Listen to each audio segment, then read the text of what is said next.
Hi, I'm Ernie Turner. I DJ at night a lot. That's part of my passion. I'd say that visual art is my job, and then music would be my passion. Sometimes it's the other way around, and my life's pretty good because of it.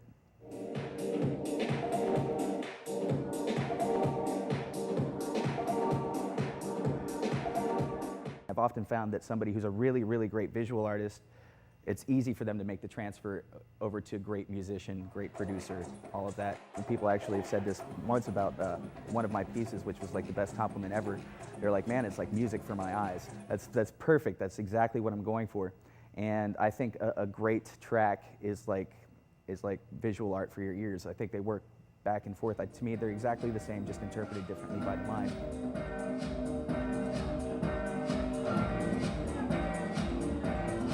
I would describe my sound as fun, first of all, kind of bouncy, I'll add bouncy in there, and definitely dirty and deep at the same time.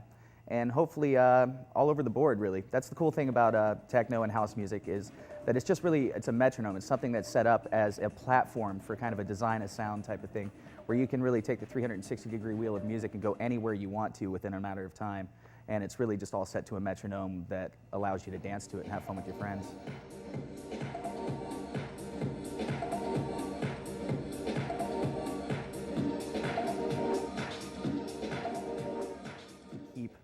Music production as my passion is what I do to break away from everything else.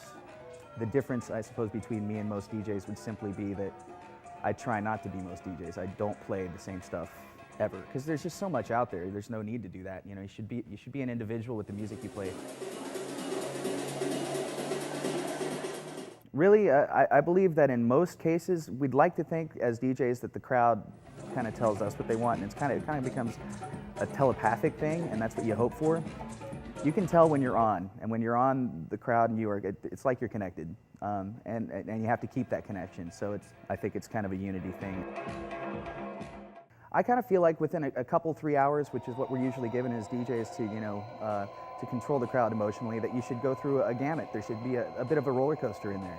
You should give them troughs and peaks and lots of in between, because no matter what it is, if you're doing the same thing for a few hours, it gets boring, no matter how good it is, really. So I've been lately trying to say more, even though it's minimal techno, which is mostly known as darker stuff, I try to keep it light. Something I haven't heard before is generally what I'm after, when I'm listening, when I'm finding music, or when I'm making music. But I still look for, I listen for that one little thing that makes it different, and that's to me the genius of it. It's all frequency and how frequency affects the mind emotionally and how frequency hits your heart. But otherwise, being a DJ is just really about playing what you feel like you should play next. It's definitely the way of the future, and I've totally fallen in love with it.